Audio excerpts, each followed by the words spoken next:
রাজ্যে বিজেপির নামের পাশে কি আরো একটি জেলা পরিষদ জুড়তে চলেছে?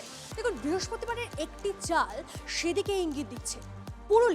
পুরুলিয়ায় তৃণমূলের জেলা সভাধিপতি তৃণমূলের জেলা সহসভাধিপতি তিনি অপসারিত হলেন, তাও আবার দলেরই একাংশের হাত। আর সেটা ঠিক কোন দিকে ইঙ্গিত দিচ্ছে? ইঙ্গিত দিচ্ছে যে আরো একটা নামের পাশে বিজেপি এটাই যুক্ত হতে চলেছে।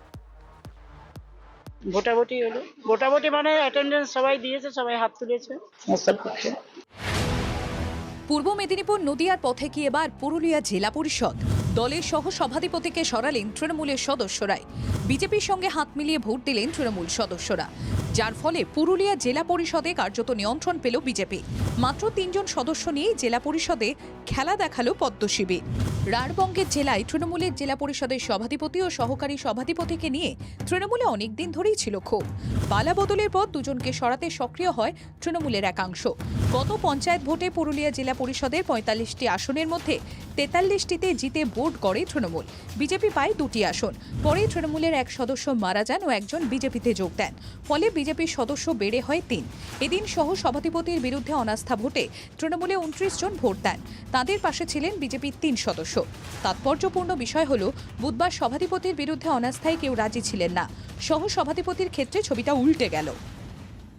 কাউকে অপসারণ করা আমাদের কোনো মোটিভ ছিল না। আমরা চাইছিলাম যে সুষ্ঠুভাবে জেলা পরিষদ চলুক, কিন্তু দীর্ঘদিন ধরে যখন চলে নাই তখন আমাদের এই পদক্ষেপ নিতে বাধ্য হয়েছিলাম। দলবদল না হলেও পুরুলিয়া জেলা পরিষদ কার্যত বিজেপির নিয়ন্ত্রণে। কোন পথে এলো এই সাফল্য? সূত্রের খবর, 3 কয়েক আগে পুরুলিয়ার বিজেপি সাংসদ বেশ কয়েকজন তৃণমূল সদস্যের সঙ্গে বৈঠক করে, তারপরই অনাস্থা। এই জেলা পরিষদের যারা সদস্য ছিলেন তারাও কিন্তু ওনার বিরুদ্ধে সরব হয়ে অনাস্থা ডেকেছিলেন। ছিল যে এই মতো লোক এখান থেকে অনাস্থা হোক এবং নতুন একটা কেউ আসুক। এই যাত্রায় সভাধিপতি বেঁচে গেলেও বিপদ অবশ্য কাটছে না।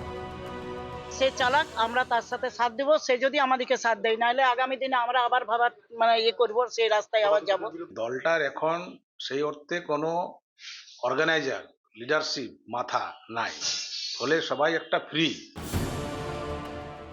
অপসারিত সহ সভাধিপতি একসময় পুরুলিয়া জেলা পরিষদের সভাধিপতি ছিলেন।